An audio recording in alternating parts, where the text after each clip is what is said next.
নমস্কাৰ সকলোকে পুনৰবাৰ হেজে টিউটৰিয়েল ইউটিউব চেনেলটোলৈ স্বাগতম জনাইছোঁ। আজি এখন নটিছৰ সম্পৰ্কত আলোচনা কৰিম।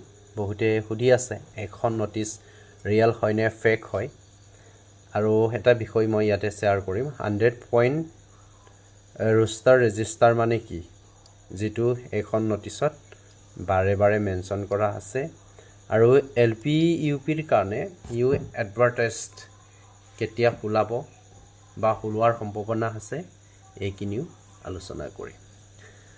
ফাৰ্ষ্ট অফ অল, এখন নটিছ 12 মে তাৰিখে আউট কৰা হৈছে ডিৰেক্টৰ অফ এলিমেণ্টাৰী এডুকেশ্যনৰ ৱেবছাইটৰ অফিচিয়েলি যিটো ৱেবছাইট আছে এইটোত আউট কৰা হৈছে। চ' বহুতেই সুধি আছিলে নহয় ৰিয়েল হয়নে ফেক হয়। চ' এইটো ৰিয়েল হয়। অ'কে, আৰু এনেকুৱা নটিছ আগতেও ওলাইছে। নৱেম্বৰ ডিচেম্বৰতো বিভিন্ন BO অফিচবিলাকত, অৰ্থাৎ ব্লক এলিমেণ্টাৰী এডুকেশ্যন অফিচ বা ডিষ্ট্ৰিক্ট এলিমেণ্টাৰী এডুকেশ্যন অফিচাৰসকলক জাৰি কৰা হৈছিলে যে যিমানখিনি ৰিটায়াৰমেণ্ট হৈছে এইখিনি টিচাৰৰ লিষ্ট লাগে, ভেকেণ্টবিলাক লাগে ফুলফিল কৰিবৰ কাৰণে। ছেম একেই ইয়াতো বিচাৰিছে যে 30 মেৰ আগত যিমান ৰিটায়াৰমেণ্টৰ ভেকেঞ্চি আছে এইখিনিক পৰ্টেলত আপলোড দিব লাগে, ভেকেঞ্চি পৰ্টেলত আপলোড দিব লাগে। অ'কে, তাৰপিছতে চাওক ছেকেণ্ড পইণ্টটো হ'ল যে 100 পইণ্ট ৰোষ্টাৰ ৰেজিষ্টাৰ মানে কি। এই নটিছখনত যদি আপোনালোকে A to Z পঢ়ি চায়, ইয়াতে কৈছে যে, ইয়াতে মই চিম্পলকৈ ক'ম দেই, আপোনালোকে বাকীখিনি বুজি ল'ব, মই যিমান পাৰোঁ ইয়াতে শ্বেয়াৰ কৰিব চেষ্টা কৰিছোঁ।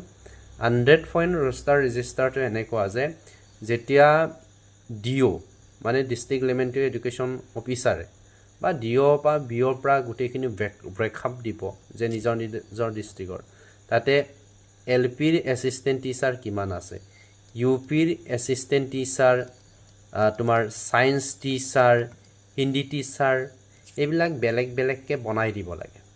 আৰু কাষ্টৰ SC হওক, OBC হওক, তোমাৰ STP হওক, ST হিলছ হওক, UR হওক, এই কেটেগৰীবিলাকো একদম ছেপাৰেটলি ছিষ্টেমেটিকেলি দিব লাগে যে এছিষ্টেণ্ট টিচাৰৰ কাৰণে ইমান আছে, ছায়েন্স টিচাৰৰ কাৰণে ইমান আছে, STP বা আমুক কেটেগৰীটোৰ কাৰণে ইমান আছে। এই যাতে গোটেইখিনি বিষয়বস্তু ক্লিয়াৰ হয় তাৰ কাৰণে সেইটো মেনশ্যন কৰা আছে। এই গোটেইখিনিক চব ইয়াতে গোটেইখিনি মেনশ্যন কৰা আছে। এইখিনি পইণ্ট যদি চাই গম পাব। এইটো এছিষ্টেণ্ট টিচাৰ, হিন্দী টিচাৰ, তোমাৰ হিন্দী বেংগলী মিডিয়াম এনেকৈ। চ' এইবিলাক আনাডাৰ পৰ্টেল অন বিপৰিমাণত কি কৰিব লাগে, পজিটিভ উইদাউট ফেল এনেকৈ নটিছটো দিয়া হৈছে। এতিয়া বিষয়টো হ'ল যে যিহেতু CM ছাৰে ক'লেই যে 2 লাখ চাকৰি এবাৰ দিয়া হ'ব, 5 বছৰ যিটো পৰিকল্পনা আছে তাতে 2 লাখ গভৰ্ণমেণ্ট জব দিয়া হ'ব, নিযুক্তি দিয়া হ'ব। চ' এই কথাষাৰ লাইভত আহি বা সংবাদমেল পাতি যেতিয়া CM ছাৰে ক'লে, তেতিয়াৰ পৰা আমাৰ প্ৰাৰ্থীসকলৰ মনত এটা প্ৰশ্ন যে জুন জুলাই ভিতৰতে দিবনে, ছেপ্টেম্বৰত দিবনে, বা কেতিয়া দিব, কেতিয়া আউট হোৱাৰ চান্স আছে, এনেধৰণৰ বিভিন্ন প্ৰশ্নবিলাক সুধি আছে। চ' তাৰ উত্তৰ বা এনচাৰ হিচাপে কওঁ যিহেতু CM ছাৰে কৈছে এইখিনি চোৱা চিতা কৰিবৰ কাৰণে দায়িত্ব দিয়া হৈছে। তাৰপিছতে তোমাৰ প্ৰত্যেক ডিপাৰ্টমেণ্টৰ ইয়াতে DRE বুলি DRE হওক বা এডুকেশ্যন ডিপাৰ্টমেণ্টেই হওক, যাক আমি স্কুল এডুকেশ্যন ডিপাৰ্টমেণ্ট বুলি কওঁ, এইটোৱে হওক, গোটেইখিনি ব্ৰেকআপ কালেক্ট কৰোঁতে নাই কমেওতো 3 মাহমান সময় লাগিব। আপুনি মই ঘৰত যেনেকৈ নিজৰ কাম কৰোঁ তেনেকৈতো নকৰে, গোটেইখিনি ছিষ্টেমেটিকত যাব, নাই কমেও 3 মাহ। এতিয়া মে আছে, জুন, জুলাই, আগষ্ট, বা গোটেইখিনি ব্ৰেকআপ পাই গ'ল যে আগষ্ট মাহলৈকে। চ' আগষ্টৰ পৰা ছেপ্টেম্বৰ, অক্টোবৰ, নৱেম্বৰ, ডিচেম্বৰ, চাওক এমাহ, 2 মাহ, 3 মাহ, 4 মাহ। এই 4 মাহত ইটো কৰোঁতে এডভাৰটাইজ ওলোৱালৈকে থাকিব।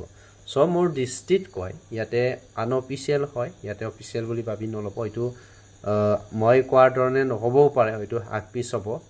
চ' মই ভাবিছোঁ 2027 যিখিনি আহিবলগীয়া নটিচ আছে নতুন বছৰতে আপোনালোকক নতুন বছৰৰ শুভেচ্ছাৰে কিন্তু বিজ্ঞাপনটো দিব যেন মোৰ অনুভৱ হয় এতিয়া নিশ্চয় চাগে ক্লিয়াৰ হৈছে ছেপ্টেম্বৰত যিসকলে চিটেট দিম বুলি ভাবি আছে চ' একেসকলে সুধি আছিলে যে পাছত দিব চ' চিন্তাই নকৰিব ছেপ্টেম্বৰৰ আগত কোনো ধৰণৰ নটিচ নিদিয়ে কাৰণ এতিয়ালৈকে চৰকাৰৰ মন্ত্ৰীৰ সম্প্ৰসাৰণ আছেগৈ মিনিষ্টাৰিয়েল এক্সটেনশ্যন কৰিবলগীয়া আছে চ' এইখিনি কৰোঁতে যথেষ্ট সময় ল'ব চ' আমি বা আপুনি ভবাৰ দৰে ইমান স্পীডত এইখিনি নহয় কাৰণ কৈছে যে 5 বছৰ পৰিকল্পনাতেহে 2 লাখ দিব 1 বছৰৰ ভিতৰত 2 লাখ নিদিয়ে চ' এইখিনি অলপ দীঘলীয়া প্ৰচেছ চ' চিন্তা নকৰিব যিসকলৰ চিটেটৰ নম্বৰ সঠিকভাৱে আছে একেদকল চাকৰি পাবই আৰু যিসকলৰ কম যে নিশ্চিত নহয় একেদকল নিজৰ মনক সন্তুষ্ট কৰিবৰ কাৰণে পুনৰবাৰ চিটেট পৰীক্ষাত এটেম্প কৰি মাৰ্ক ইনক্ৰিজ কৰিবলৈ চেষ্টা কৰক থেংক ইউ